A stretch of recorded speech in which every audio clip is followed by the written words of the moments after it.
n'uyu mwaka turangije duhanganye n'uyu mwaka dutangiye Imana yaturinze ikabitugejeje aya magingo nimuhaguruke twese tuyitambire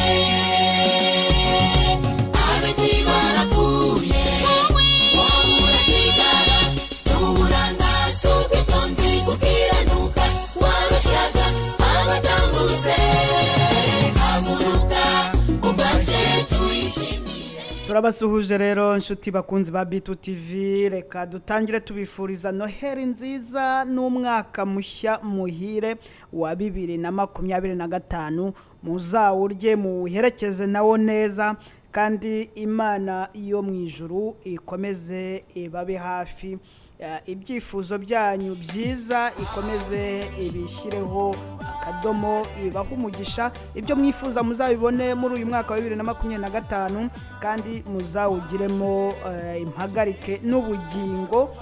Ibyo byose nibyo mbifurije abakunzi ba Bitu TV n'abandi mwese mutaribo ariko muzababo ndetse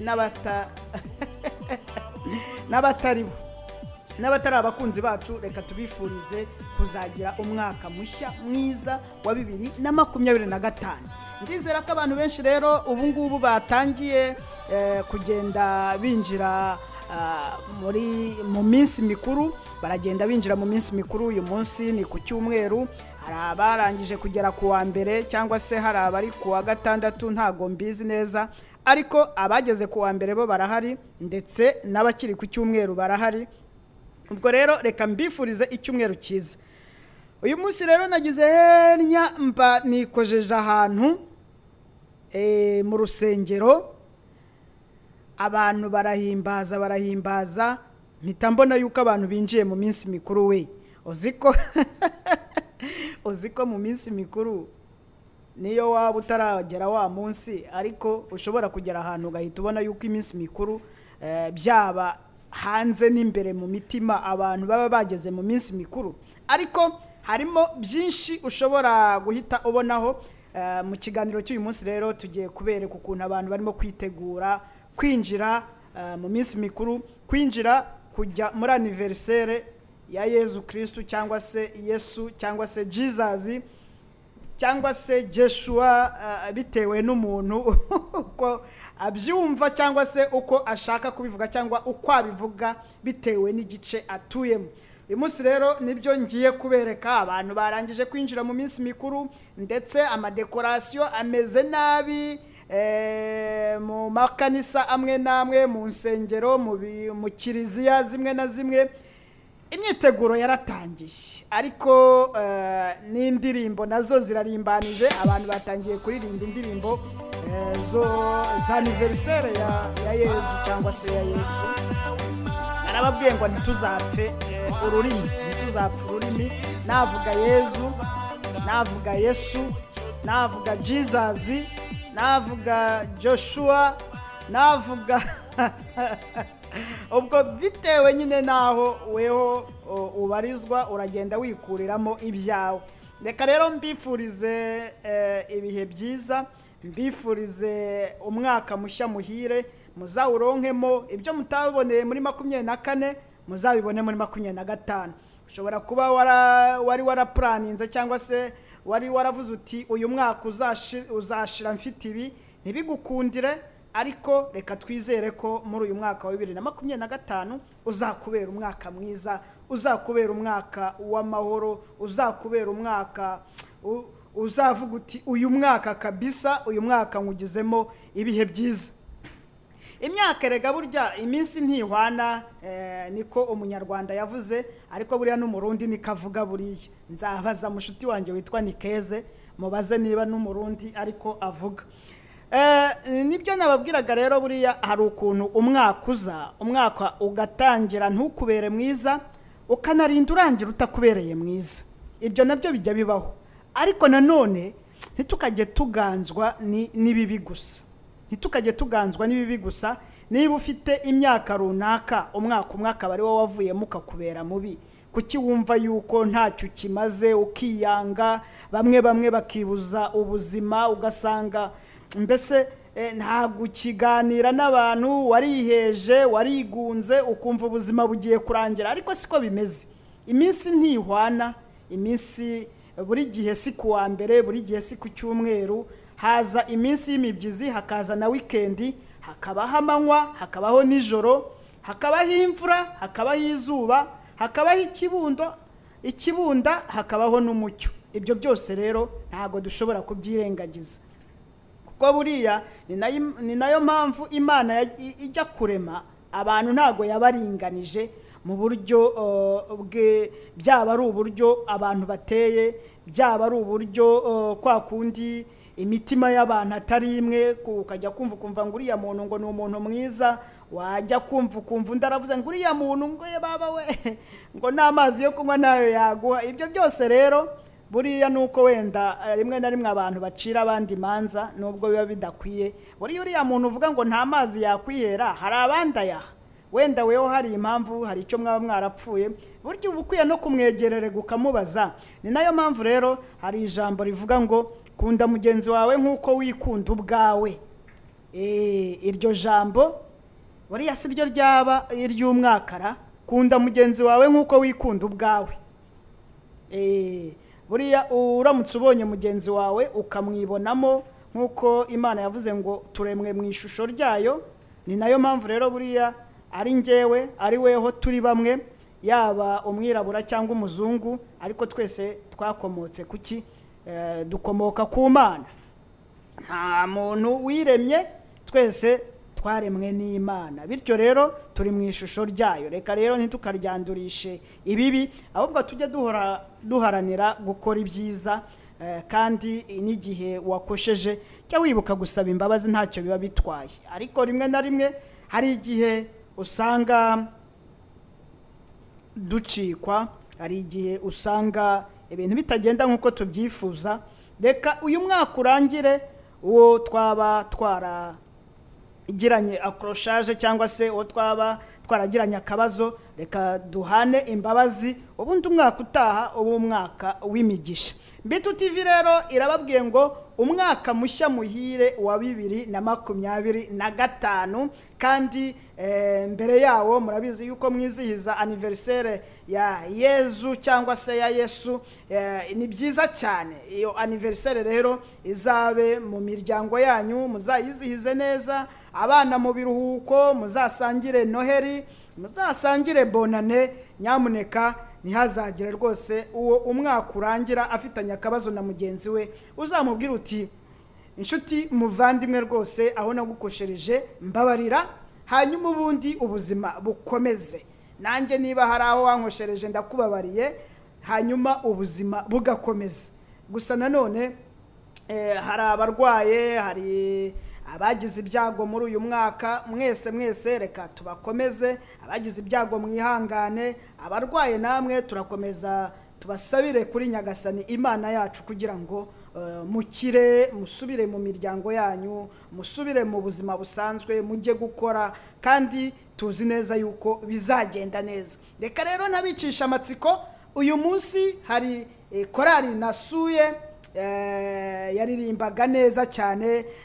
Iyi korali rero yari inafite umuririmbyi ukomeye hariya mu gihugu cy'Ubufaransa, Jonathan, ndetse yarari kumwe na madamu we. Ubwo nawe muramusanga muri izi ndirimbo, abamuzi nyine murabimenya. Yaririmbyemo indirimbo imwe gusa, ariko buriya ntimucikwe, buriya mu minsi mikuru tuzasimbuka turebe n'ahandi uko bigiye byifashe, ari nako tubagezaho ibiganiro. Ubu ngubu ibintu birimo kugenda biba byiza cyane. Uyu mwaka twagiye tugiramo natwe utubazo dutuma tudakora neza nk'uko twabyifuzaga, ariko reka dusenga Imana tuvuga tuti Nyagasani udufashe, uyu mwaka utaha tuzawuronkemo umwanya, tuzawubonemo ibyiza, tuzawubonemo ibiganiro bihagije ku bakunzi bacu.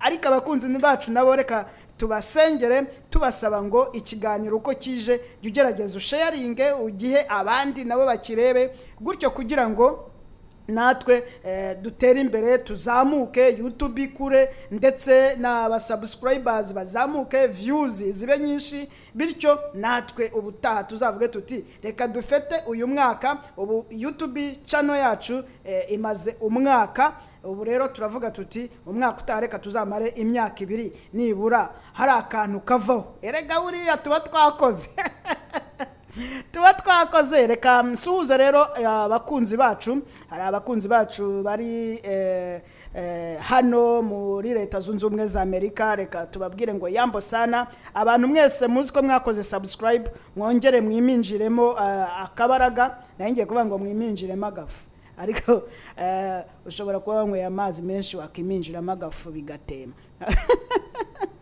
Okay, reka rero ako karakanyuzemo. Reka mbabwire ngo nyamuneka niba uri muri Leta Zunze Ubumwe za Amerika, gerageza ikiganiro ujye ugisharinga, ugiye inshuti zawe babwire uti mukandeho, mukore na views, murebe uko byifashe.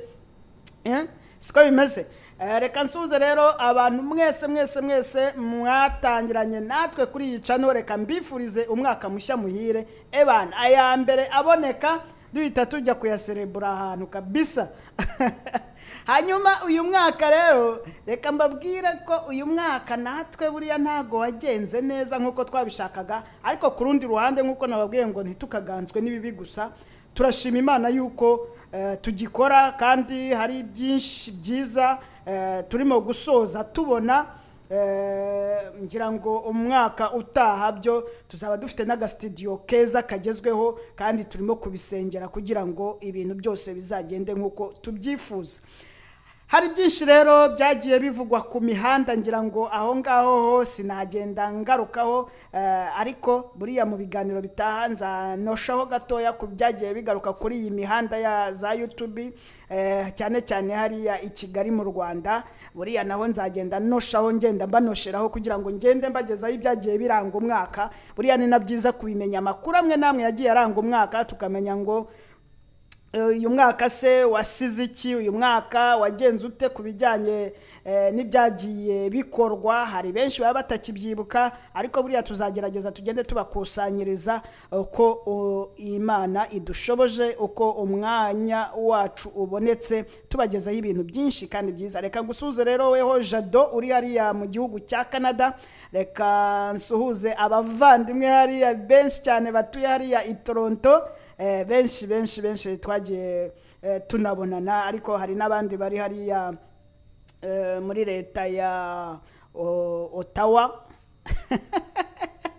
Ari benshi rero bagiye batandukanye bagiye batubwira bati rwose ni byiza cyane kuba mwarashyizeho iyi channel, ni byiza cyane kuba mugenda mukaganira ndetse no ku bintu bitwungura byinshi. Buriya hari abantu benshi batari bazi yuko ushobora gukoresha credit card nabi ikakwafecta ubuzima bwawe bwose. Hari n'abandi batari bazi uko ushobora kugura inzu hano muri Leta Zunze Ubumwe za Amerika. Hari n'abandi batazi uko ushobora kugura ubwishingizi bw'ubuzima kwa kundi tuvuga ngo ni case cyangwa se mu gihe ushobora kuba wabuze ubuzima, umuryango wawe wawusigira iki? Ese ntago waza muri bamwe bahita bajya ku mbuga kugira ngo habashe kuboneka amafaranga afasha umuryango kugira ngo babashe kuguherekeza, dore ko hano birahenze cyane iyo umuntu yitabye Imana. Usanga hagenda miliyoni na miliyoni udashobora kubara mu mafaranga y'amanyarwanda, ubwo ni ibihumbi za 100 mu madolari.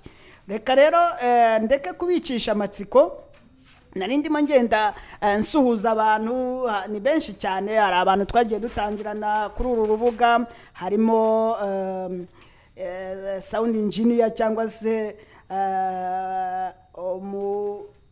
umugabo witwa Matusalem, ari mu bambere baje kuri ica no gukora ikiganiro.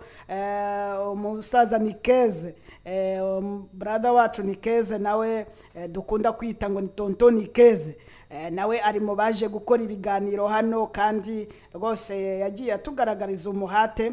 Reka tubwire hari benshi, hari Patrick usigaye wibera hariya muri Men, ubu ngubu yabaye aswicinze gato ava muri Ohio ajya muri Maine kureba ko ariho bweze neza.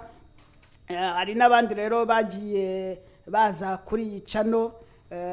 Hari brother Ben Nkiko afite ibintu byinshi cyane, hari n'ibindi ababikiye tugomba kuganiraho muri uyu mwaka ugiye kuza. Turashaka kuzamuha umwanya uhagije kugira ngo ajyaza abasobanurire ibintu bijyanye n'iterambere, ibintu byo kwiteza imbere, kuko we yaravuze ati njyewe nta na rimwe nzihererana ibintu kandi nzi neza yuko hano tuje guhaha, twaje kugira ngo tubone amafaranga ubundi tubeho neza, hanyuma tugaruke iwacu tujye kubaka aho tugomba twubake igihugu cyacu, hanyuma ubundi ibintu birusheho kugenda neza, abadukomokaho ntibazasabirize. Urumva rero ni ibintu byiza cyane. Reka nsuhuze rero inshuti, abavandimwe, hari abo twita bazimyamuriro hariya i Kigali, reka tubasuhuze cyane. Abantu mutuye mu turere twose tw'igihugu, harimo ubwo Mitamera hariya iburasirazuba, nkavugamo Gatsibo, nkavugamo Bugesera, nkavugamo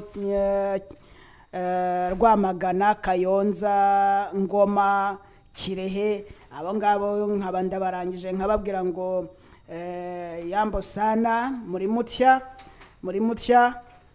Hanyuma ubwo nkaza mu mujyi wa Kigali rero, nkaza muri Gasabo, Nyarugenge,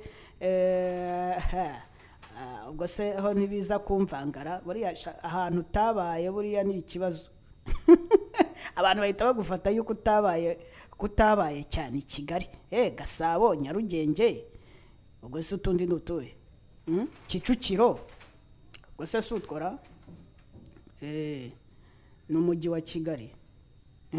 Gasabo, Nyarugenge na Kicukiro, n'ibyo ngibyo ngira ngo banza nta kandi sinibuka. Hanyuma tukajya mu majyaruguru rero, tukajya muri Gicumbi, turabasuje cyane. Rurindo hariya turabasuje cyane. Burera, Gakenke ndetse na Musanze, za Nyabihu iyo ngiyo namwe turabasuje. Ubwo twakomeje na za Rubengera,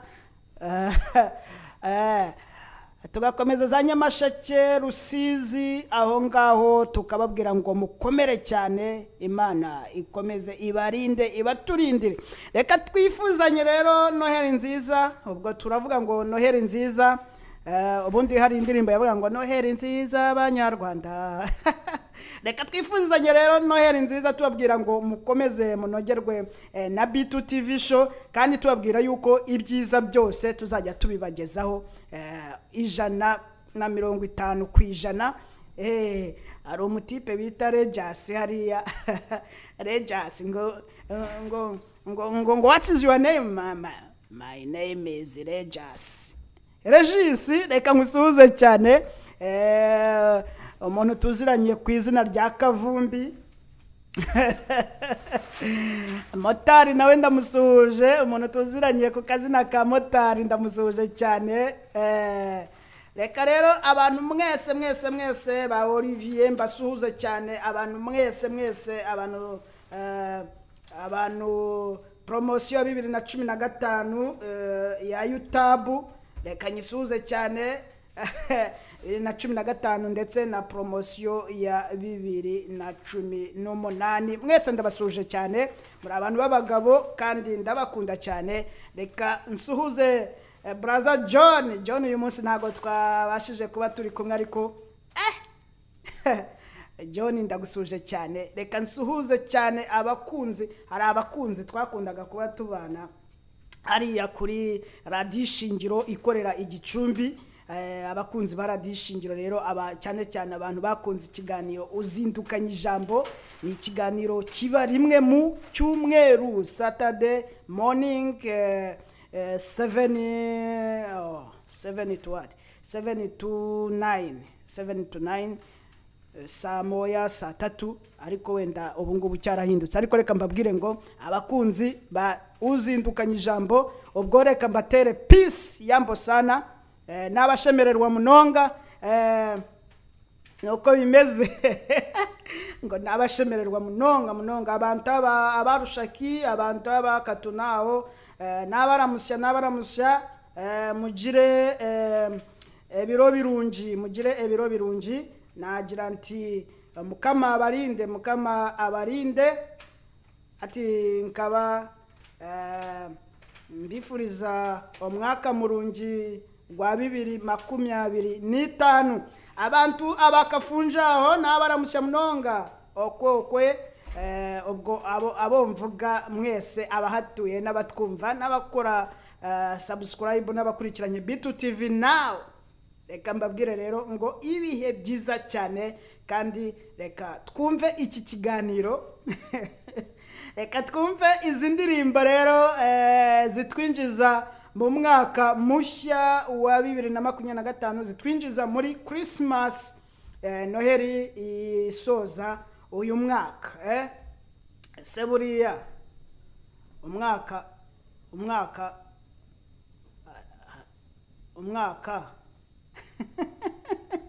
iki kibazo reka nyiyorere nzakibazo utaha. Reka rero twumve izi ndirimbo hanyuma izi ndirimbo turaza kuzisozanya n'iri jambo, ni ijambo numvisha ahantu numva ni ijambo ryiza cyane, ni ijambo numvishe mu rusengero aho nasengeye uyu munsi, ni ijambo numvishe ari ryiza cyane koko, ni ijambo buri muntu wese yakabaye yumva akarigira irye, ni ijambo ubundi umuntu yakabaye agendana umunsi ku wundi. Reka rero mbifuriza ibihe byiza, reka mbabwire ngo ciao nari Peter Clever Rutayisire mbabwira ngo mugire ibihe byiza cyane, Noheri nziza n'umwaka mushya muhi. This is B2 TV show.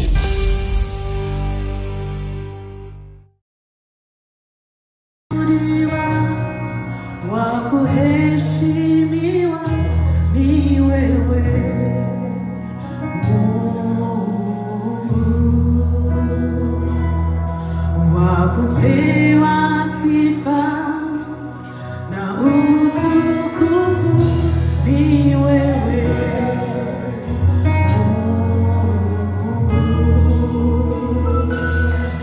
Mungu mwenye nguvu, wastahili heshima zote. Hakuna mwingine wa kulinganishwa na wewe Mungu. To the one on the throne, all glory and honor belongs to you. You deserve all the praise. Oh Lord, we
Lord, we worship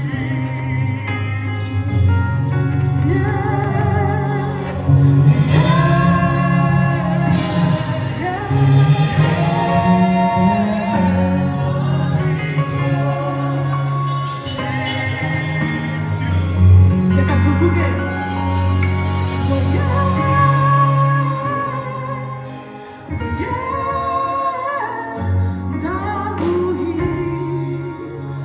ndaguhimbaza. Tujyane twese.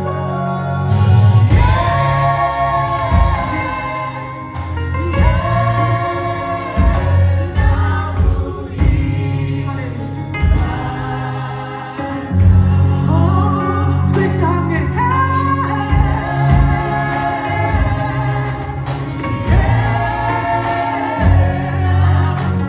Ndaguhimbaza. Umutima wanjye uraguhimbaza mwami umunsi wa none. Ubwenge bwanjye buraguhimbaza umunsi wa none.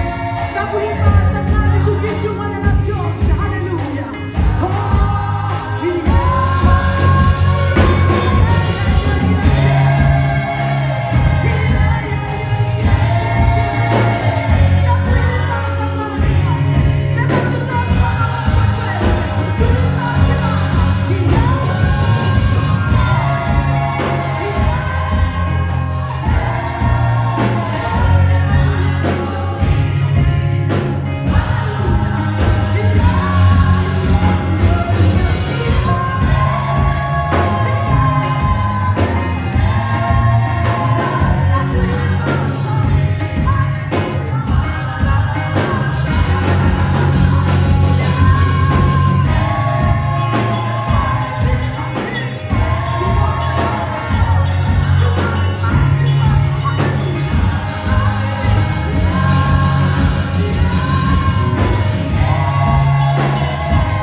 Umunezero w'ikirengera, mfite umunezero ntazi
This is B2 TV Show.